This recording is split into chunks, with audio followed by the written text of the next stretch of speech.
السلام علیکم ورحمۃ اللہ وبرکاتہ. اعوذ باللہ من الشیطان الرجیم. بسم اللہ الرحمن الرحیم. الحمد للہ رب العالمین الرحمن الرحیم مالک یوم الدین. إياك نعبد وإياك نستعين. اهدنا الصراط المستقيم صراط الذين أنعمت عليهم غير المغضوب عليهم ولا الضالين. السلام علیکم ورحمۃ اللہ وبرکاتہ. الحمد للہ وحدہ والصلاة والسلام على من لا نبی بعدہ وعلى آلہ واصحابہ اجمعین اما بعد. فإن خیر الحدیث کتاب اللہ وخیر الہدی ہدی محمد صلی اللہ علیہ وسلم وشر الامور محدثاتها وكل محدثة بدعة وكل بدعة ضلالة وكل ضلالة في النار. فاعوذ باللہ من الشیطان الرجیم. بسم اللہ الرحمن الرحیم. الحمد للہ رب العالمین الرحمن الرحیم مالک یوم الدین. رب اشرح لی صدری ویسر لی امری واحلل عقدۃ من لسانی یفقہوا قولی. میری ماں اور بہنوں، میں آپ تمام کا آج کے ہمارے رمضان 2023 کے دوسرے دن میں اسلامی طریقے سے استقبال کرتی ہوں. السلام علیکم ورحمۃ اللہ وبرکاتہ. خیریت سے آپ سب لوگ؟ ماشاء اللہ. اللہ رب العالمین آپ لوگوں کو ہمیشہ خیر اور عافیت سے رکھے، آمین. بغیر کسی تاخیر کے، بغیر کسی تمہید کے میں سیدھا چلتی ہوں آج کی ہماری کلاس کی طرف. جیسے کہ آپ تمام لوگوں کو بتایا جا چکا کہ آج انشاءاللہ ہم سورۃ الفاتحہ کی تفسیر دیکھیں گے. کل ہم نے کیا دیکھا تھا؟ استعاذہ یعنی تعوذ، ٹھیک ہے. استعاذہ کی ہم نے تفسیر دیکھی تھی، اس سے ملنے والی چیزیں ہم نے دیکھی تھی. تو آج انشاءاللہ بسملہ یعنی بسم اللہ الرحمن الرحیم جو کہ سورۃ الفاتحہ کی ہی آیت ہے، اسی لیے یہاں پر میں نے لکھا تفسیر سورۃ الفاتحہ. سورۃ الفاتحہ جو ہے یہ مکی سورہ ہے. کون سا سورہ ہے؟ مکی سورہ. مکی سورہ اور مدنی سورہ میں کیا فرق ہے بتائیے؟ کئی بار میں آپ لوگوں کے درمیان یہ بات رکھ چکی ہوں، بتائیے. جی آپ پہلے سٹارٹنگ میں میں نے آج یہ آپ لوگوں کے سامنے رکھنا مناسب سمجھا ہے. آج سورۃ الفاتحہ تو انشاءاللہ میں مختصراً اس کی تفسیر رکھوں گی، کیونکہ ہم پچھلے الحمدللہ سالوں سے سورۃ الفاتحہ کی تفسیر رکھتے ہوئے آ رہے ہیں. کچھ ایسی چیزیں جو کہ ہو سکتا ہے آپ کے علم میں آپ بھول چکے ہو یا نہیں ہو، انشاءاللہ وہ بھی رکھیں گے. اور قرآن کی جو ترتیب ہے انشاءاللہ وہ بھی ہم تھوڑا سا آج دیکھیں گے. قرآن میں اللہ رب العالمین کتنے موضوعات پر بات کرتا ہے، یعنی کون کون سی چیزیں جو کہ پورے قرآن کے ارد گرد گھومتا ہے. پورے قرآن میں کون کون سی باتیں اللہ رب العالمین بیان کرتا ہے. اگر ہم پوری قرآن کا خلاصہ اگر دیکھنا چاہتے ہیں تو ہم سورۃ الفاتحہ کی تفسیر کو دیکھ لیں، کیونکہ سورۃ الفاتحہ کی تفسیر کو علماء کہتے ہیں، اہل علم کہتے ہیں کہ یہ پوری قرآن کا خلاصہ ہے، پوری قرآن کی تشریح ہے.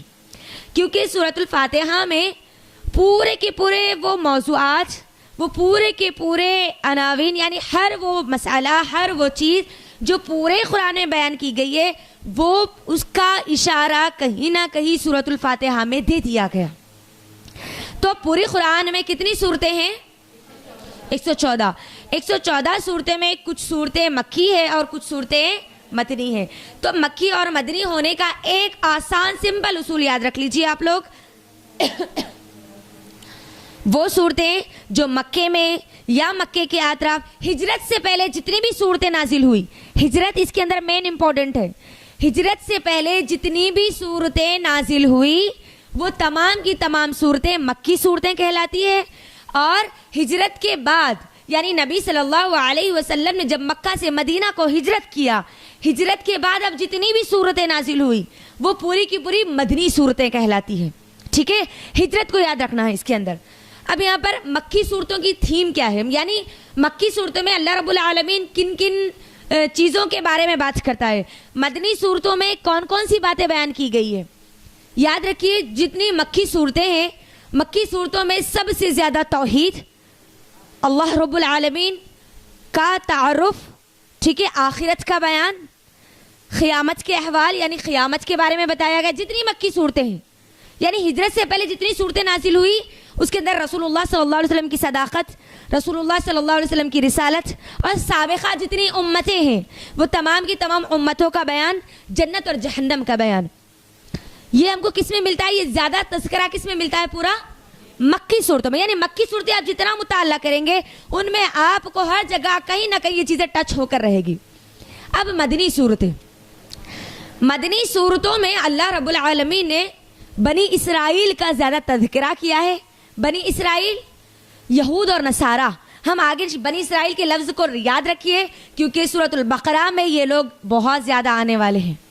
ٹھیک ہے, اسی طرح انبیاء کرام کے واقعات بھی ہے مدنی صورتوں میں, لیکن سب سے زیادہ مدنی صورتوں کی خصوصیت یہ ہے کہ مدنی صورتوں میں احکام اور مسائل بیان کیے گئے, یعنی کیا کرنا ہے کیا نہیں کرنا ہے, ڈو اور ڈونٹس.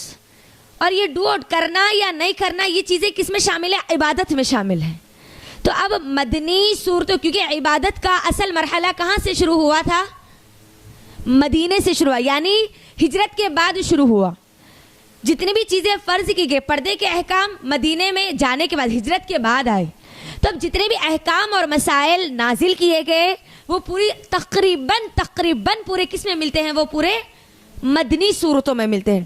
آج ہم جس سورہ کا مطالعہ کر رہے ہیں وہ کیا ہے, مکی سورہ ہے.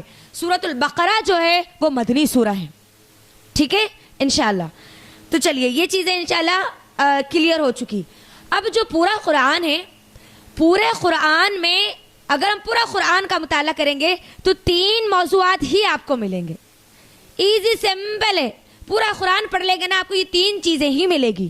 سب سے پہلی چیز تو توحید, اللہ رب العالمین اپنی ربوبیت کے بارے میں, اپنی الوہیت کے بارے میں, اپنے اسماء و صفات کے بارے میں, یعنی قرآن کا 1/3 حصہ, 1/3 حصہ نبی صلی اللہ علیہ وسلم اللہ رب العالمین کی پوری توحید ہے, اللہ رب العالمین کے بارے میں ہے. اسی لیے سورۃ الاخلاص کو کیا بولا گیا, یہ کس کے برابر ہے, 1/3 قرآن کے برابر, 1/3 قرآن کے برابر ہے. سورۃ الاخلاص کو پڑھنا گویا 1/3 قرآن کو پڑھنے کے برابر ہے, کیونکہ اس کے اندر کیا ہے, پوری توحید ہے. تو قرآن کا 1/3 حصہ کس پر ڈپینڈ ہے, پورا توحید پر. اب جو باقی جو بچا حصہ ہے اس کے اندر اب کیا ہے, 2 اور یہ 2 پورے کے پورے موضوعات. پہلے تو توحید ذہن میں کلیئر کٹ رہنا, قرآن میں 3 ہی چیزیں ہیں پوری مکمل پورے قرآن مجید میں. ایک توحید, دوسرا سابقہ جتنی امتیں تھیں یعنی آدم علیہ السلام سے لے کر محمد صلی اللہ علیہ وسلم تک, اب محمد صلی اللہ علیہ وسلم کے بعد سے لے کے قیامت تک, پھر قیامت کے بارے میں یعنی آنے والے حالات, آنے والے واقعات کے بارے میں, پھر جنت اور جہنم کے بارے میں. یہ دوسری موضوع ہو گیا. ٹھیک ہے, پہلی توحید, دوسرا پوری سابقہ امتیں یعنی آدم علیہ السلام, اب ان کا نوح علیہ السلام, اس کے بعد صالح علیہ السلام, ہود علیہ السلام, یعقوب علیہ السلام, اب پورا وہ کہاں تک آئے گا, بنی اسرائیل. بنی اسرائیل یعنی موسیٰ علیہ السلام, اور موسیٰ علیہ السلام سے لے کر عیسیٰ علیہ السلام. عیسیٰ علیہ السلام سے بعد ان کے بعد شروع ہوتی کون, محمد صلی اللہ علیہ وسلم. محمد صلی اللہ علیہ وسلم کی امتی بنتے ہیں میں اور آپ. ٹھیک ہے, یعنی اب سابقہ پوری امتوں کے بارے میں بتایا گیا مجھ کو اور آپ کو, اور اب میرے اور آپ کے حالات بیان کی گئے. یہ دوسرے موضوع کے بارے میں بات کر رہی ہوں میں. اب پھر اس کے بعد کیا ہوگا, یعنی قیامت سے پہلے کیا باتیں, کیا چیزیں ہوں گی, قیامت کے قریب کیا ہوگا, قیامت میں کیا ہوگا, پھر قیامت کے دن کیا ہوگا, محشر میں کیا ہوگا, جنت میں کیا ہے, جنت کیا ہے, جہنم کیا ہے. یہ دوسرے موضوع کے اندر پوری کی پوری یہ چیزیں سمیٹ دی گئی.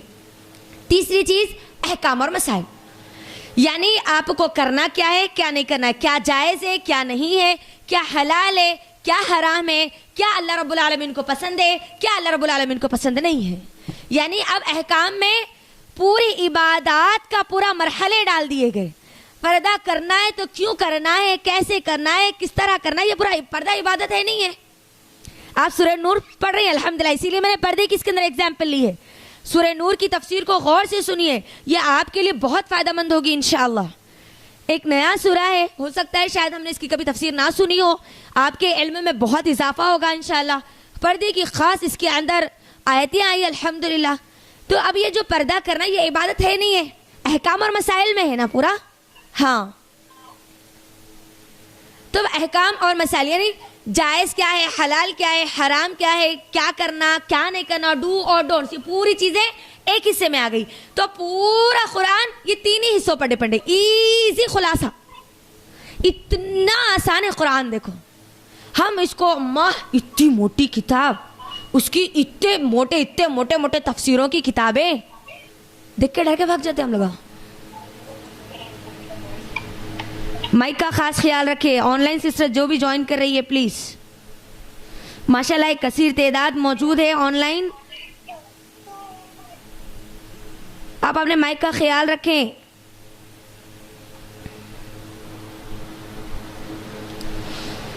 ہاں تو کتنا آسان ہے نا قرآن کا خلاصہ.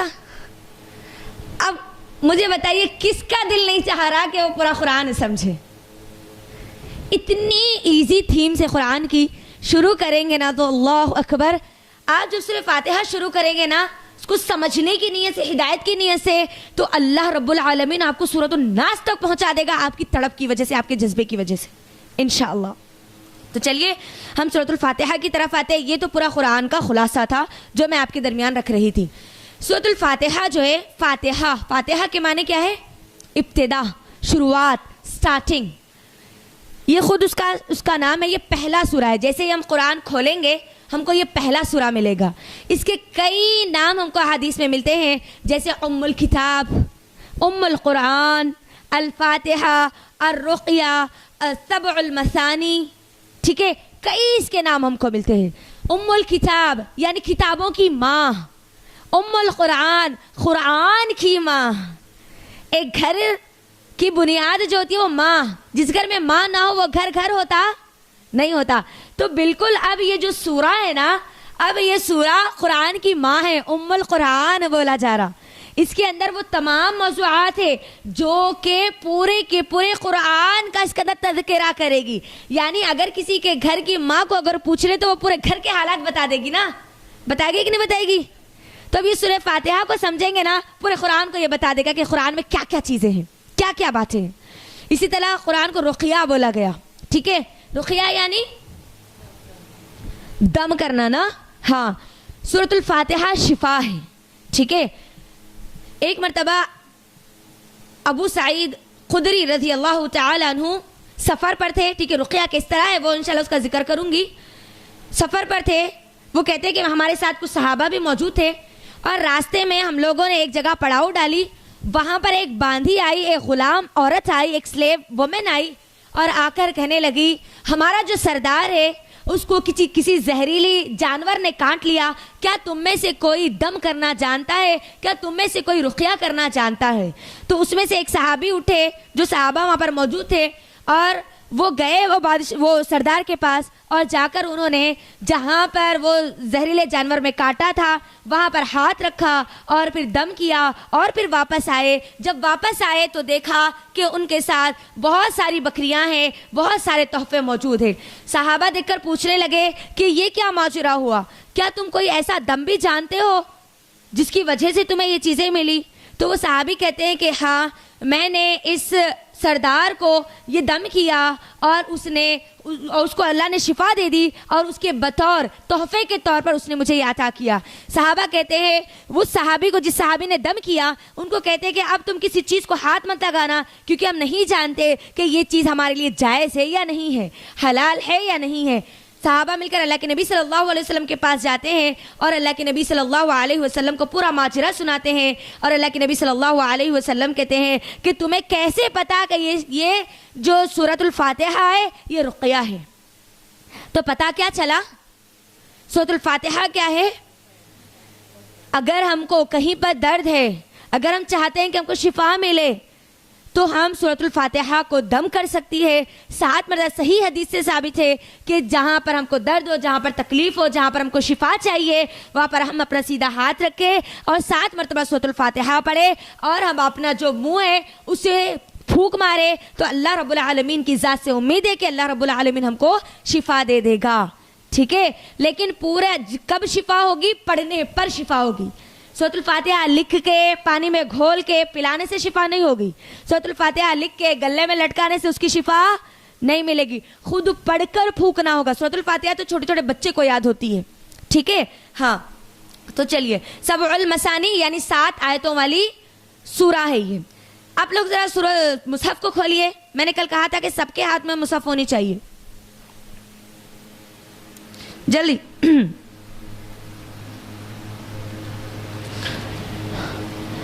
الحمدللہ رب العالمین سے آیتیں گنیے جلدی. کتنے ہو رہی؟ 7 آیتوں والی سورہ ہے یہ. جلدی گنیے. سورۃ الفاتحہ الحمدللہ رب العالمین سے گنیے. جبکہ یہ تو سورہ 7 آیتوں والی ہے. جی سورۃ الفاتحہ کی شروعات الحمدللہ رب العالمین سے نہیں بلکہ کہاں سے ہے؟ بسم اللہ الرحمن الرحیم سے ہے. بسم اللہ. اللہ اکبر. شروع کس کے نام سے؟ کبھی آپ نے یہ سوال اپنے ذہن میں لایا کہ بسم اللہ الرحمن الرحیم بھی آیت ہے؟ سورۃ الفاتحہ کا یہ حصہ ہے. جب تک آپ بسم اللہ الرحمن الرحیم کو نہیں ملائیں گے یہ سبع المثانی کیسے بنے گی؟ ٹھیک ہے، اور یہ وہ سورہ ہے، یاد رکھنا اس سورہ کو نازل کرنے کے لیے خاص دروازہ کھولا گیا، خاص آسمان سے خاص پروٹوکول کے ذریعے نبی صلی اللہ علیہ وسلم تک پہنچایا گیا. بہت عظیم سورہ ہے یہ. اور اگر ہم اس کو سمجھ لیں گے نا تو ہم جب نمازوں میں پڑھیں گے تو اتنا زیادہ خشوع، اتنا زیادہ مزہ آئے گا کہ سورۃ الفاتحہ بار بار ریپیٹ کرتے جائیں گے. یاد رکھنا ہر نماز میں سورۃ الفاتحہ پڑھنا لازم ہے. ہر رکعت میں سورۃ الفاتحہ پڑھنا لازم ہے. جس رکعت میں جس نماز میں سورۃ الفاتحہ نہیں پڑھی جاتی اس کی نماز، اس کی رکعت نہیں ہوتی. ٹھیک ہے، اس بات کو یہاں پر یاد رکھ لیجئے. چلیں ہم شروع کرتے ہیں بسم اللہ الرحمن الرحیم سے. ٹھیک ہے، چلیے. مصحف آپ سب کے ہاتھ میں ہے؟ ہاں. بسم اللہ کیا ہے جی؟ بسم اللہ. بسم اللہ یہ بہت بابرکت کلمہ ہے. ٹھیک ہے، اگر ہم چاہتی ہے کہ ہماری زندگیوں میں برکتیں آئے، ہمارے کام میں برکتیں آئے، ہمارے بگڑتے ہوئے کام بن جائے تو ہم کو چاہیے کہ ہم بسم اللہ سے اس کی شروعات کریں. کیونکہ نبی صلی اللہ علیہ وسلم فرماتے ہیں اس چیز میں برکت نہیں ہوتی جس کی شروعات بسم اللہ یعنی اللہ کے نام سے نہیں کی جاتی. چلے اس کی ایک تھوڑی سی فضیلت بتاتی ہوں اور پھر کچھ چیزیں جو ہمارے ماحول اور معاشرے سے تعلق رکھتی ہے وہ رکھتی ہوں. اس کے بعد انشاءاللہ الحمدللہ رب العالمین سے آگے بڑھتی ہوں. بسم اللہ الرحمن الرحیم کے تعلق سے صحیح بخاری کی ایک حدیث ہے. حضرت جابر رضی اللہ تعالی عنہ فرماتے ہیں رسول اللہ صلی اللہ علیہ وسلم نے فرمایا جب یہ آیت بسم اللہ الرحمن الرحیم اتری بادل مشرق کی طرف چھڑ گئے، ہوائیں ساکن ہو گئی یعنی سکون والی ہو گئی، رک گئی، سمندر ٹھہر گئے، جانوروں نے اپنے کان لگا لیے، شیاطین پر آسمان کے شعلے گرے اور پروردگار عالم نے اپنے عزت اور جلال کی قسم کھا کر فرمایا جس چیز پر میرا نام لیا جائے اس میں ضرور برکت ہوگی. یہ صحیح بخاری کی حدیث ہے. یعنی جس وقت یہ آیت نازل ہوئی پورا کا پورا ماحول سہم گیا. کوئی عام آیت نہیں ہے یہ.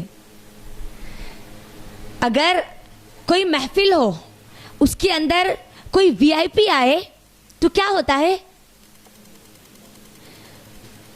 جو ماحول ہے وہ پورا چینج ہو جاتا نا. چاہے اسٹیج پر کھڑے ہوئے لوگ کتنا ہی زور زور سے بیان نہ کیوں نہ کرے، لوگوں کی نظریں انہی کی طرف ہوتی ہے جو آنے والا ہے. ہوتا نہیں ہوتا؟ بولو. یہ آیت آئی، یہ آیت میں ایسا کیا ہے کہ تمام کی تمام جتنی مخلوقات ہیں ان سب پر اس کا اثر ہوا. اور اللہ رب العالمین نے یہاں پر اس حدیث میں میری اور آپ کی رہنمائی فرمائی. اللہ اپنی عزت اور جلال کی قسم کھاتا ہے. اللہ اپنی عزت اور جلال کی قسم کھانا، this is not a common words. یہ کوئی عام بات نہیں ہے کہ اللہ اپنی عزت اور جلال کی قسم کھا کر کہے کہ جو چیز اللہ کے نام سے شروع کی جائے اس کے اندر کیا ہے؟ اب برکت ہی برکت ہے. یعنی اگر رکاوٹ ہے تو وہ دور کر لی جائے گی، اگر آپ کے لیے مشکل ہے تو اس کو آسان کر دیا جائے گا. سوچیں آپ کتنے آپ مجھے بتائیے کتنے ایسے کام ہیں جو ہم بسم اللہ کہہ کر کرتے ہیں سوائے کھانا کھانے کے. کھانا کھاتے وقت ہم بسم اللہ بولتے ہیں، کپڑے پہنتے وقت. سوچیے آپ گھر میں آتے اور جاتے وقت، گھر کے لائٹس بند کرتے وقت، ڈور لگاتے وقت اور ڈور کھولتے وقت، چپل پہنتے وقت. غور کیجیے ہر کام. آپ پکا رہی ہے، آپ چولہا چالو کر رہی ہے، بسم اللہ بول کے. یاد رکھو اللہ رب العالمین جب ہم بسم اللہ کہہ کر کوئی کام شروع کرتے ہیں تو اللہ میرے اور آپ کے حق میں ہونے والے نقصانات سے مجھ کو اور آپ کو محفوظ رکھ دیتا ہے. اسی لیے خاص تنبیہ کی گئی کہ ہر کام کی شروعات ہم کس سے کریں؟ بسم اللہ سے کریں. اللہ اس وقت میں بھی برکت دے دیتا ہے جس وقت میں ہم بسم اللہ کہہ کر جس وقت کو استعمال کرتے ہیں. تو اب ہر کام کی شروعات کس سے کرنی ہے ہم کو؟ یس. بیت الخلاء میں جاتے وقت کی جو دعا ہے اس کے اندر بھی بسم اللہ شامل ہے. بسم اللہ اللہم انی اعوذ بک من الخبث والخبائث. بغیر دعا پڑھے کہ دھن بول کے گھس جاتے، پھر دھن بول کے نکل جاتے، پھر اب دیکھیں تو یہاں درد ہو رہا، وہاں درد ہو رہا، یہ اسکیننگ بھی صاف ہے، پوری نارمل ہے، وہ رپورٹ بھی پورے نارمل ہے. تو اماں جو دعا تم کو سکھائی گئی بسم اللہ کہہ کر دعا پڑھ کے تم کو جانا تھا تاکہ اندر جو خبیث جو جن اور جنات جو رہتے ہیں ان کے شر سے تم محفوظ رہے. تم نے اس پر عمل نہیں کیا تو کیا ہوگا؟ وہ اثر تو تم پر ضرور ثابت ہوگا. تو خاص طور پر وضو کرتے وقت بسم اللہ. وہ وضو نہیں ہوتا، علماء اکرام کہتے ہیں کہ جس پر بسم اللہ نہیں بولا جاتا. اسی طرح خاص طور پر آج ہم ایک خاص ماحول دیکھ رہے ہیں کہ شادی شدہ جوڑوں میں یہ چیز بہت زیادہ ہو رہی ہے کہ نکاح کے بعد 2 مہینے میں ابورشن، 3 مہینے میں ابورشن.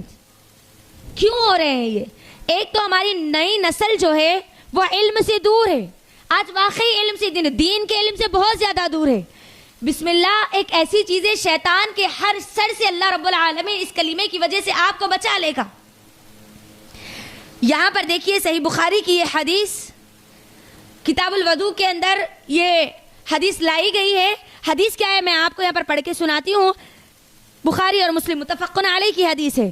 حضرت ابن عباس رضی اللہ تعالی عنہ سے مروی ہے کہ رسول اللہ صلی اللہ علیہ وسلم نے فرمایا جب تم میں سے کوئی اپنی بیوی سے ملنے کا ارادہ کرے بسم اللہ اللہم جنبنا الشیطان وجنب الشیطان ما رزقتنا، یہ دعا پڑھے. یہ دعا پڑھنے کے بعد اگر اس رات حمل ٹھہر جاتا ہے تو اس حمل کو اللہ رب العالمین شیطان کے شر سے محفوظ رکھتے ہیں. شیطان اس کو نقصان نہیں پہنچا سکتا. آج آپ مجھے بتائیے کتنے شادی شدہ جوڑے اس دعا کو پڑھتے ہیں؟ لا علمی، علم کی دوری اور جہالت کی انتہا یہ ہو چکی ہے کہ لوگ ہاسپٹلز کے چکر لگا رہے ہیں لیکن شیطان کے شر سے اپنے آپ کو نہیں بچا پا رہے.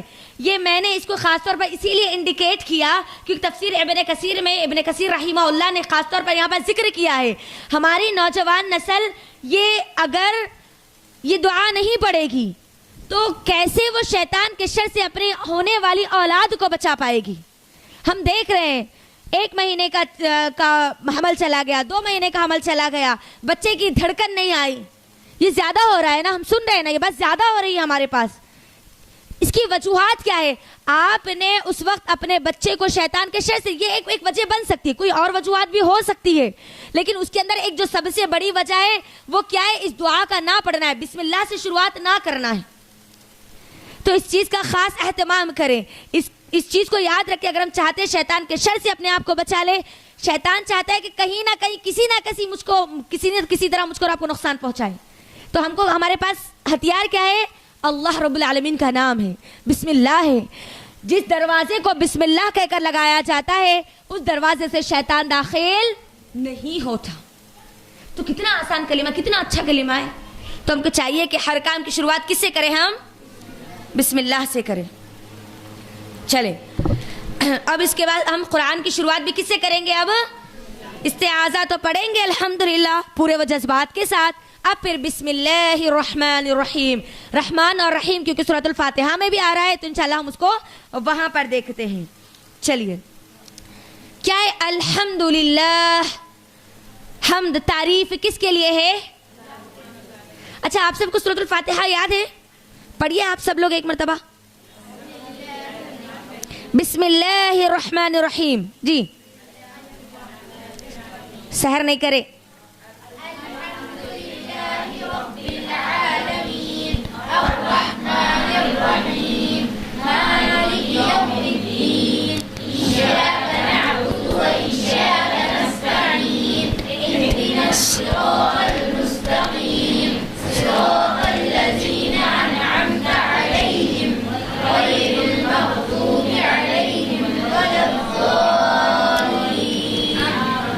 دلوں پہ ہاتھ رکھو تھوڑا ایک بار پورے جلدی رکھ دیے. نماز میں ایسے پڑھتے اتنی اطمینان کے ساتھ, اتنے سکون کے ساتھ اگر پڑھتے ہیں تو اللہ اکبر, اللہ تعالیٰ آپ کو استقامت دے. آمین. اس کے اندر اور برکت عطا کرے. آمین. میں نے اسی لیے یہ چیز پڑھائی ہے تاکہ جب آپ اب ظہر کی نماز پڑھیں گے نا تو آپ کو یاد رہے گا کہ ہاں میں نے دل پہ ہاتھ رکھ کے کہا تھا. ٹھیک ہے. الحمدللہ اللہ رب العالمین آپ کی خیراتوں کو اور بہتر بنائے. آمین. اور بہتر انداز میں قرآن پڑھنے والے بنا دے. آمین. تو چلیے الحمدللہ تعریف کس کے لیے ہے؟ اللہ کے لیے. اللہ رب العالمین کو تعریف کے لیے کلمہ بہت پسند ہے, بہت زیادہ پسند ہے. اسی لیے جب بھی ہم کو کوئی خوشی ملے, جب بھی ہم کو کوئی اطمینان ملے, جب بھی ہمارے دل کو سکون ملے, ہم کو فوری کیا کہنا چاہیے؟ الحمدللہ. اللہ رب العالمین بہت خوش ہوتا ہے جب بندہ کہتا ہے کہ الحمدللہ اللہ تیرا شکر ہے, الحمدللہ اللہ تیری تعریف ہے. ہم یہ سمجھتے ہیں کہ اللہ تیرا شکر ہے, اس کے معنی یہ نہیں ہے. تمام تعریف اللہ تیرے لیے ہے. جو بھی ہمارا کام ہوتا ہے ہمارا دل اگر اللہ رب العالمین اطمینان سے بھر دے تو ہم کو چاہیے کہ ہم اللہ کا شکر ادا کریں ہر نعمت پر. اب یہ سورۃ الفاتحہ مجھ کو اور آپ کو دی گئی, پہلے شروعات یہاں پر بسم اللہ الرحمن الرحیم کے بعد ہے الحمدللہ. پہلے تمام تعریفیں اللہ کے لیے, ہر چیز اب اللہ کے لیے ہے. للہ رب العالمین, جو کیا ہے؟ عالمین کا رب ہے. رب کس کو کہتے ہیں؟ پالنے والا. ٹھیک ہے. یعنی اب پالنا مطلب ایک مثال میں آپ کو دیتی ہوں. اللہ رب العالمین کے لیے تو کوئی مثال نہیں, لیس کمثلہ شیء, اللہ کے لیے کوئی مثال نہیں. ٹھیک ہے. رب پالنے والا باپ ہے. اگر ایک باپ ہے پالنے والا تو وہ کیا کرتا ہے؟ کیا اپنے بچوں کو صرف پیدا کر کے چھوڑ دیتا ہے؟ اس کو باپ بولیں گے آپ؟ اس کو ذمہ دار بولیں گے آپ؟ نہیں. کیا کرتا ہے وہ؟ پیدا ہونے کے بعد سے لے کر بالغ ہونے تک اس کی سمجھ, اس کا شعور, اس کی عقل ٹھکانے لگنے تک کیا کرتا ہے؟ کھلاتا ہے, پلاتا ہے, ضرورتوں کو پورا کرتا ہے, اس کی پوری خواہشات کو پورا کرتا ہے نا. اور اس کے سکھ میں, اس کے دکھ میں, اس کے غم میں, اس کے خوشی میں, ہر وقت ہر حالات میں اس کا ساتھ دیتا ہے. اب یہاں پر اللہ رب العالمین نے کیا کہا؟ الحمدللہ رب العالمین. تمام کی تمام تعریفیں کس کے لیے ہے؟ اللہ کے لیے ہے جو پورے عالمین کا رب ہے. یعنی اب عالمین مطلب تمام کے, ابن کثیر رحمہ اللہ کہتے ہیں کہ تمام مخلوقات جو اللہ رب العالمین نے بنائی، جس کو ہم جانتے ہیں، جس کو ہم نہیں جانتے، جو آسمان پر ہے، جو زمین پر ہے، جو زمین کے نیچے ہے، جو آسمان اور زمین کے درمیان ہے، وہ تمام کی تمام مخلوقات کا رب کون ہے؟ اللہ رب العالمین ہے. یعنی ان کو چلانے والا، ان کو کھلانے والا، ان کو پلانے والا، ان کو دیکھنے والا، ان کی ہر ضرورت کو پورا کرنے والا، ہر چیز کو کرنے والا کون ہے؟ اللہ رب العالمین ہے. اب یہاں پر توحید سکھائی جا رہی ہے. قرآن کا 1/3 حصہ کس پر ہے؟ پہلی آیت یہاں پر کیا بتائی جا رہی؟ اعوذ باللہ میں بھی کیا بتائی گیا؟ توحید بتائی گئی تھی نا. باللہ پہلے پناہ مانگو، کس سے؟ شیطان اور مردود یہ جو نقصان پہنچا سکتے تم کو، پہلے اللہ کی پناہ میں آ جاؤ. یعنی پہلے اللہ، پہلے توحید. سورۃ الفاتحہ شروع ہو رہا، پہلے توحید. یعنی توحید اب میری اور آپ کی کامیابی کی دلیل ہے، میری اور آپ کی کامیابی کی بنیاد ہے. ہر چیز کا تمہارا کرنے والا اب ایک خالق، ایک مالک اللہ ہی ہے. اسی کے لیے تعریف ہے. اب مجھے درد ہو رہا، مجھے تکلیف ہے، مجھے پریشانی ہے، میرے پاس رزق کی فراوانی نہیں ہے، میں تنگی میں ہوں. اگر اولاد میں اگر نرینہ اولاد ہے، بیٹیاں ہیں، بیٹے نہیں ہیں، بیٹے ہیں، بیٹیاں نہیں ہیں، یا کوئی بانجھ ہے، اب ہر چیز کی جو توفیق دے گا وہ کون دے گا؟ پہلی بنیاد، پہلی چیز دلوں میں کیا آنا؟ اب توحید اللہ آنا. کچھ بھی ہو جاؤ بھائی، میرے ساتھ میرا اللہ ہے. اب مجھے ہر چیز دے گا. میرے دل کی اللہ رب العالمین. ہو سکتا ہے میری جو زبان سے الفاظ نہ نکلے، سامنے والا نہ سمجھے، اگر نکلے بھی تو سامنے والا نہ سمجھے. میرے دل میں تڑپ ہے، میں بے چین ہو رہی ہوں. اس تڑپ، اس بے چینی کے عالم کو بھی جانتا ہے، وہ ہے میرا اور آپ کا رب. اسی لیے اللہ رب العالمین نے کیا کہا کہ میں تمہاری جو جسم کی جو شہرگ ہے، یعنی وہ رگ جس کو کاٹنے پر انسان ختم، اس سے بھی تم، یعنی تمہاری جانوں سے بھی زیادہ میں قریب ہوں تمہارے. تو وہ رب ہے میرا اور آپ کا. تو کیا وہ میری اور آپ کی ضرورتوں کو نہیں جانتا؟ اسی لیے جب بھی کوئی ضرورت ہو نا، فوری اللہ کی طرف ڈالو. آپ کو اگر ایک چھوٹے سے چمچے کی بھی ضرورت ہے نا، تو پہلے اللہ کو بولو. اللہ کو بہت پسند ہے کہ بندہ فوری پہلے اللہ کی طرف جائے، اس کے بعد اسباب کو اختیار کرے. ہمارے پاس ہوتا کیا ہے؟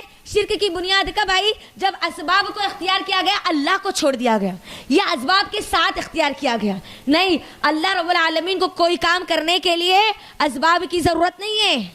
اللہ کسی کا محتاج نہیں ہے. اللہ رب العالمین خود اپنی تعریف کرتے ہوئے کہتا ہے کہ یہ تمہارا عالمین کا رب ہے. یعنی پورے عالمین کی ہر چیز، خیر، شر، بھلائی، برائی، ہر چیز جو تم کو پہنچے گی وہ اللہ رب العالمین کے پاس ہے. تم چاہو تو لے لو، تم چاہو تو اللہ کو چھوڑ دو. پہلی توحید. پہلا اللہ دماغ میں چاہتا ہے کہ چلو لو فوری الحمدللہ رب العالمین، نماز میں کھڑے ہو اللہ کو یاد کر لو. اب تمہارا ہر بگڑا ہوا کام بنانے والا صرف ایک ہی راستہ ہے، وہ اللہ رب العالمین. عالمین کا پالنے والا، خاص طور پہ کھلانے والا، رزق کا دینے والا. اللہ کے لیے رزق کے لیے کبھی پریشان ہونے کی ضرورت نہیں ہے. یاد رکھو، آپ توحید کو مضبوط کر لو، اللہ رب العالمین آپ کے رزق کے راستوں کو خود کھولے گا. خواتین کیونکہ خاص طور پر رزق کے لیے پریشان ہوتی ہے نا، رازق سے جڑ جاؤ، رزق کے راستے وہ خود کھول دے گا انشاءاللہ. اس کے خزانے پورے رازق کے پاس ہے انشاءاللہ. اس کے بعد والی آیت کیا ہے؟ الرحمن الرحیم. یہ کیا ہے؟ مبالغے کے صیغے. یعنی رحم جو ہے نا، رحم، اللہ رحم کرنے والا، نہایت ہی رحم کرنے والا.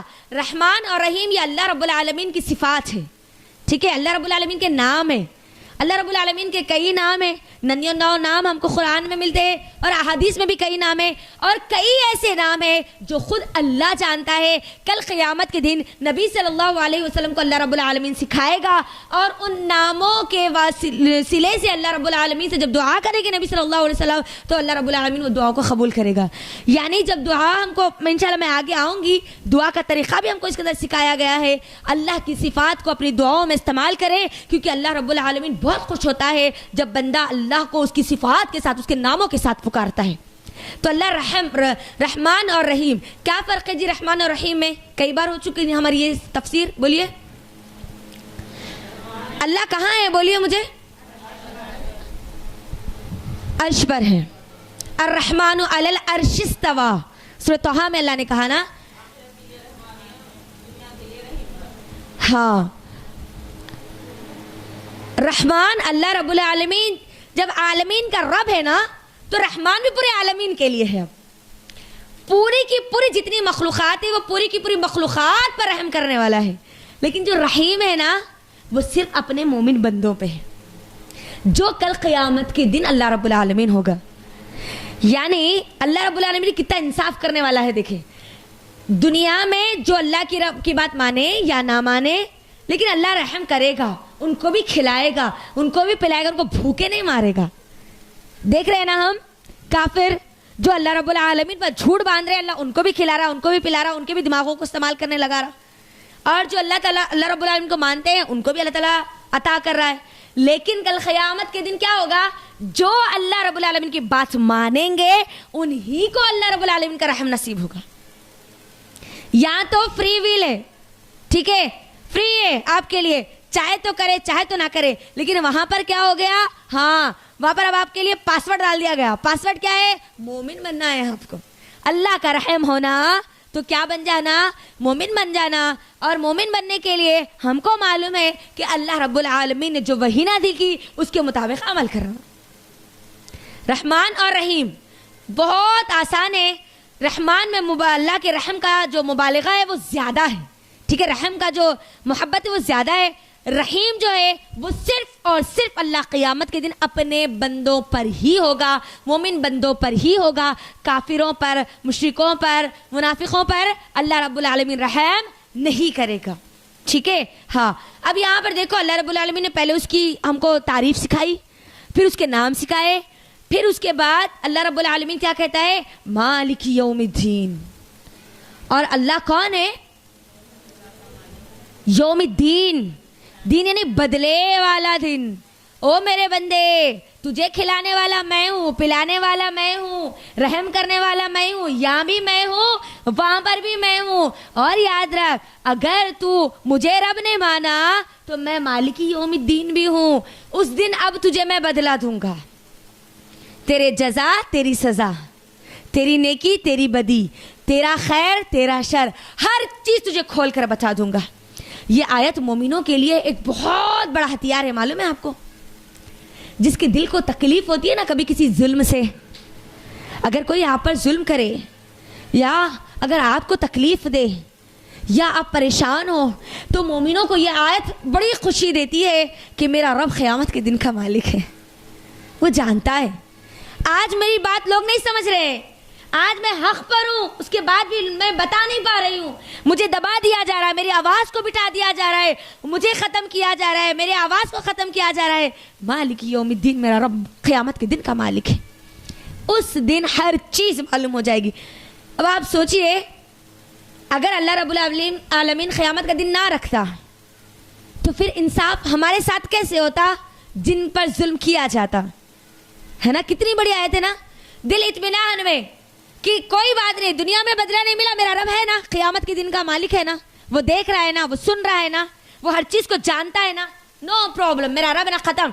مائنڈ کتنا آسانی سے فریش ہو رہا ہے. اب دیکھیے, مجھے دنیا میں میرا حق نہیں دے رہے, میرا رب مالک ہے نا, وہاں پر تو دیا جائے گا, وہاں پر تو میرا حق نہیں مارا جائے گا. یعنی اللہ رب العالمین یہ انصاف کا کٹھیرا میرے اور آپ کے دماغ میں بٹھانا چاہتا ہے کہ بندے, تجھے مایوس ہونے کی ضرورت نہیں ہے اور تجھے زیادہ خوش ہونے کی بھی ضرورت نہیں ہے. اگر تو نافرمانی کرا تب بھی پکڑا جائے گا, اگر تو میری فرمانبرداری کرا تب بھی تجھے میں بہترین بدلا دوں گا. دونوں یہاں پر احساس. اس کے بعد اللہ کیا کہتا ہے, ایاک نعبد و ایاک نستعین. اے اللہ میں تیری ہی عبادت کرتی ہوں. اور یہ تین جو سٹارٹنگ بسم اللہ الرحمن الرحیم سے لے کر مالک یوم الدین تک, یہ 4 آیتوں میں توحید آ گئی. اللہ رب العالمین کے بارے میں بتایا گیا, اللہ کے نام سے شروعات جو رحمان اور رحیم ہے. تمام تعریفیں اللہ رب العالمین کے لیے جو رحمان اور رحیم ہے, جو قیامت کے دن کا مالک ہے. یہاں توحید آ گئی. اب اس کے بعد جتنے ہمارے مسئلے مسائل احکام اور مسائل اس کے لیے اب یہ آیت دے دی گئی سورۃ الفاتحہ میں, ایاک نعبد و ایاک نستعین. اب ہم جو بھی عبادت کریں گے, ہم جو بھی کام کریں گے، جائز ہو یا ناجائز ہو، حلال ہو یا حرام ہو، تجھے پسند ہو یا نہ ہو، یہ سب چیزیں اللہ کیسے کریں گے؟ ایاک نعبد و ایاک نستعین کے تحت ہی کریں گے، یعنی تیری ہی عبادت کریں گے، تو جیسا بولے گا ہم ویسا کریں گے اور تجھ سے ہی مدد مانگیں گے، تیرے علاوہ ہم اب کسی اور سے مدد نہیں مانگ سکتے، کیونکہ تو ہم کو پالنے والا ہے، تو رحم کرنے والا ہے، تو ہم کو بدلہ دینے والا، سب کچھ تو کرنے والا ہے، تو اب تو ہی ہم تجھ سے انشاءاللہ مدد مانگیں گے اور اللہ رب العالمین سے ہی مدد مانگنی ہے۔ تو اب یہاں پر میری اور آپ کی زندگی گزارنے کا اصول مجھ کو اور آپ کو دے دیا گیا کہ ہر چیز جو بھی میں اور آپ عبادت کریں گے وہ عبادت کا جو اصول ہوگا ایاک نعبد و ایاک نستعین پر ہوگا، اور ایاک نعبد و ایاک نستعین میں ہم کو کیا وہاں پر دماغ میں رکھنا ہے؟ اطیعوا اللہ و اطیعوا الرسول، عبادت کی جائے گی اللہ کی جائے گی، تو اللہ کی عبادت کیسی کرنی ہے وہ کس نے بتایا ہم کو؟ نبی صلی اللہ علیہ وسلم نے بتایا۔ اب ہر کام جو بھی کریں گے آپ الحمدللہ اللہ کے احسان سے آئی سی پہ جوائنڈ ہے، اور آئی سی یہ دلائل کی روشنی میں لوگوں کی رہنمائی کرتا ہے قرآن اور حدیث کی، تو یہاں آنے والے جتنے لوگ ہیں ان سب کے ذہنوں میں یہ بات ہونی چاہیے کہ دین اسلام کی جو بنیاد ہے وہ قرآن اور حدیث پر ہے۔ میری اور آپ کی زندگی کے جتنے عمل ہوں گے وہ تمام کے تمام کس پر ہوں گے؟ قرآن اور حدیث پر ہوں گے، دلائل کی روشنی میں۔ ہم اندھے نہیں ہیں، ہم بہرے نہیں ہیں، ہم جاہل نہیں ہیں، ہم گونگے نہیں ہیں، اللہ نے ہم کو آنکھ بھی دی، اللہ نے ہم کو کان بھی دیا، اللہ نے ہم کو دماغ بھی دیا، تو ہم جو بھی عمل کریں گے وہ دلائل کی روشنی میں کریں گے، ورنہ وہ اعمال کیا ہوں گے؟ برباد ہو جائیں گے۔ تو اللہ حفاظت کرے ایسے اعمال سے جو قرآن اور حدیث سے ثابت نہیں ہیں۔ تو ہم ہر چیز میں آپ جو بھی عمل کریں گے دین کے نام پر، جو بھی نیکی یا برائی، حلال یا حرام، احکام اور مسائل میں آپ کو دیکھنا کیا ہوگا؟ دلیل دیکھنا ہوگا۔ دلیل کہاں ہے؟ کیا قرآن میں ہے؟ کیا حدیث میں ہے؟ کیا صحابہ نے کر کے ہم کو بتلایا؟ تبھی آپ اس پر عمل کریں گے، تبھی وہ آپ کے لیے آپ کے حق میں ہوگا، ورنہ پھر آپ اس کو کتنا ہی کرتے چلے جائے وہ آپ کے حق میں نہیں ہوگا بلکہ بدعتیوں کے حق میں چلا جائے گا۔ اللہ حفاظت کرے بدعتی بننے سے ہم سب کو، آمین۔ تو اب یہاں پر کیا بات سمجھ میں آئی؟ ایاک نعبد و ایاک نستعین میں کیا ہے؟ پورے کے پورے احکام اور مسائل ہے۔ اچھا اب اس کے بعد یہاں پر دیکھیے اہدنا الصراط المستقیم۔ علماء اکرام کہتے ہیں، اہل علم کہتے ہیں کہ سورۃ الفاتحہ پوری قرآن کی سمری ہے، خلاصہ ہے، اور سورۃ الفاتحہ کا خلاصہ یہ دعا ہے،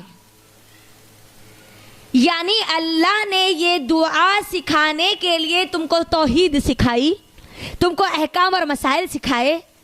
یہ دعا بہت بڑی نعمت ہے۔ انسان کے پاس اگر کھانے میں کمی ہے، پینے میں کمی ہے، کوئی چیز میں کمی ہے، بیماری میں ہے، بیماری کے اثرات ہے، تکلیف میں ہے، تنگ دستی میں، ہر چیز وہ برداشت کرے گا، وہ سب ایک طرف ہے، اور یہ دعا اس کے حق میں ہو وہ ایک طرف ہے۔ اہدنا الصراط المستقیم، اے اللہ تو مجھے سیدھے راستے پر چلا۔ اچھا سیدھا راستہ کیا ہے؟ چلیے تفسیر ابن کثیر میں ابن کثیر نے رحمہ اللہ نے ایک اچھی مثال اس کے اندر حدیث کی دی ہے، میں اس کو آپ کے درمیان رکھتی ہوں تاکہ آپ کے علم میں اضافہ ہو۔ کئی چیزیں تو میں آپ کے درمیان رکھ چکی تھی الحمدللہ اللہ کے احسان سے، لیکن یہ احادیث جو میں نے پچھلی بار نہیں رکھا تھا، میری خواہش ہے کہ میں یہ احادیث بھی آپ کے درمیان رکھوں، اور ہو سکتا ہے ایک 10-15 منٹ میں ہماری کلاس پوری مکمل ہو جائے انشاءاللہ۔ مسند احمد کی حدیث، علم والے کی یہ خواہش ہمیشہ ہونی چاہیے کہ ہر بار ہر صورت کے تعلق سے ہر نئی چیز وہ جاننے کی کوشش کریں۔ سورۃ الفاتحہ کے بارے میں میں نے اس کی پوری فضیلتیں، اس کی ناموں کے بارے میں پچھلے میرے درسوں میں یہ بات رکھ چکی ہوں، اب میں اس میں نہیں گئی، اب میں وہ چیزوں کی طرف جانے کی کوشش کر رہی ہوں جو کہ ہماری چھوٹی تھی تفسیر کے دوران، ٹھیک ہے؟ اور قرآن کا یہ معجزہ ہے کہ جتنے بار آپ اس پر غور کریں گے نا اتنے بار آپ اس کی نئی نئی چیزوں کو پائیں گے۔ تو یہاں پر دیکھیے صراط مستقیم کیا ہے، ٹھیک ہے؟ ہم کو معلوم ہونا چاہیے نا، قرآن کی پوری سمری خلاصہ سورہ فاتحہ، اور سورہ فاتحہ کا خلاصہ یہ دعا، ایسا کیا ہے یہ، ہے نا؟ ہاں تو چلیے مسند احمد کی حدیث کیا ہے؟ غور سے سنیے، اس کو سمجھنا ہے۔ یہ مثال اللہ رب العالمین صراط مستقیم کو سمجھانے کے لیے مثال دیتا ہے جو مسند احمد میں نبی صلی اللہ علیہ وسلم بیان کرتے ہیں۔ رسول اللہ صلی اللہ علیہ وسلم نے فرمایا اللہ تعالیٰ نے ایک مثال بیان کی صراط مستقیم کی. ٹھیک ہے, جو دعا ہے نا وہ دعا کو مجھ کو اور آپ کو سمجھنا ہے. یہ جو صراط مستقیم ہے اس کی مثال دے کر اللہ رب العالمین کہتا ہے کہ اس کے دونوں طرف 2 دیواریں ہیں. اب کیا ہے, دونوں طرف 2 دیواریں ہیں, ان میں کئی کھلے ہوئے دروازے ہیں. دونوں طرف 2 دیواریں اور اس کے اندر اس کے آزو بازو کئی کھلے ہوئے کئی دروازے ہیں اور دروازوں پر پردے لٹک رہے ہیں.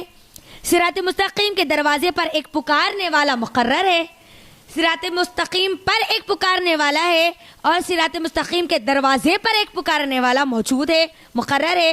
اور وہ کہتا ہے اے لوگوں تم سب کے سب اسی سیدھی راہ پر چلے جاؤ, ٹیڑھی ترچھی ادھر ادھر کی راہوں پر نہ جاؤ. پکارنے والا اس راستے کے اوپر ہے, ٹھیک ہے, صراط مستقیم پر ہے. اب یہاں پر دیکھو یہ مثال میں آپ لوگ مجھے اس میں بولنا ہے, انشاءاللہ سمجھانا ہے. جب کوئی شخص ان دروازوں میں سے کسی کو کھولنا چاہتا ہے, یعنی ٹیڑھے میڑھے جو دروازے ہیں, راستے ہیں, ان کو کھولنا چاہتا ہے تو پکارنے والا, خبر کرنے والا خبردار کہتا ہے, لوگوں کو کہتا ہے خبردار اسے نہ کھولنا, اسے مت کھولنا. اور اگر وہ اسے کھولتے ہیں تو وہ اسی کی طرف چلے جاتے ہیں, صراط مستقیم سے ہٹ جاتے ہیں. تو اب یہاں پر اس حدیث میں بتایا گیا کہ یہ صراط مستقیم کیا ہے, اس کی دیواریں کیا ہے, اس کے دروازے کیا ہے, اس پر پکارنے والا کون ہے اور اس دروازے پر آپ کو خبردار کرنے والا کون ہے. اس حدیث میں نبی صلی اللہ علیہ وسلم کہتے ہیں کہ صراط مستقیم جو ہے وہ اسلام ہے. کیا ہے؟ پورا صحیح راستہ آپ کو مکمل اسلام میں ملے گا. بات آئی سمجھ میں؟ یعنی جس کے پاس اسلام نہیں, اب اس کے پاس صراط مستقیم ملنے کی کوئی گنجائش ہی نہیں. سیدھا راستہ صرف اسلام ہے.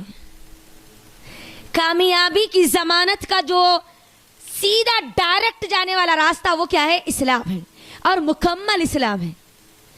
اللہ رب العالمین قرآن مجید میں کیا کہتا ہے؟ تم اسلام میں پورے کے پورے داخل ہو جاؤ. ادخلوا فی السلم کافہ. تم کو کیا کرنا ہے؟ جو دل بلا وہ لے لیے, جو دل بلا وہ چھوڑ دیے. نہیں, اللہ رب العالمین جتنی باتیں کہتا ہے کرنے کا مجھے کرنا ہے, جن سے روکتا ہے مجھے رکنا ہے. مکمل اسلام پر عمل کرنا. مسلمان آپ اسلام پر عمل کر کے بنیں گے, اسلام کا نام لے کر نہیں بنیں گے. صراط مستقیم اب اسی کو ملے گی جو مکمل اسلام پر عمل کرنے کی کوشش کرتا ہے اور اس پر عمل کرتا ہے. بات آئی سمجھ میں یہاں پر؟ ہاں, صراط نبی صلی اللہ علیہ وسلم کہتے ہیں کہ پس صراط مستقیم تو اسلام ہے اور دیواریں اللہ کی حدیں ہیں. یعنی اسلام میں آپ کو حدیں بتا دی گئی, حلال کی, حرام کی, جائز کی, ناجائز کی, ممنوع کی, ہر چیز کی آپ کو کیا بتا دی گئی؟ حدیں بتا دی. کہاں تک آپ کر سکتے ہیں, کہاں تک آپ کو کرنا چاہیے, کہاں آپ کو رک جانا چاہیے. وہ جو دیواریں وہ کیا ہے؟ اللہ رب العالمین کی بتائی ہوئی حدیں ہیں, وہ باؤنڈریز ہے جس کو ہم پار نہیں کر سکتے. اگر پار کریں گے تو ہوگا کیا؟ دائرہ اسلام سے ہم خارج ہو جائیں گے. اور کھلے ہوئے جو دروازے, جو بیچ بیچ میں سے جو کھلے ہوئے چیزیں ہیں وہ اللہ کی حرام کردہ چیزیں ہیں. یعنی ادھر ادھر ٹیڑھے میڑھے جو راستے ہیں وہ کیا ہے؟ حرام کردہ. نہیں جانا ہے ہم کو ادھر. وہ ہے ہی کہاں پر؟ مگر صراط مستقیم پر ہی ہے.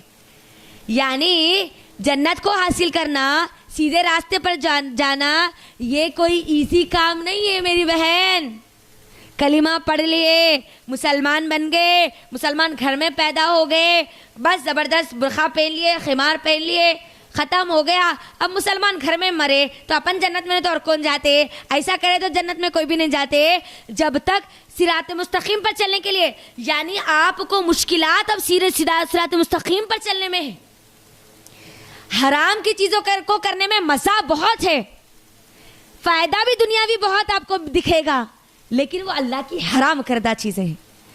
جب آپ صحیح دین پر عمل کریں گے نا, مشکلات آزو سے بھی آئے گی, بازو سے بھی آئے گی, تانے دینے والے, بولنے والے, روکنے والے سامنے بھی ہوں گے, پیچھے بھی ہوں گے. مشکلات کے حالات میں آپ کو صحیح اسلام پر عمل کرنا اصل چیلنج ہے.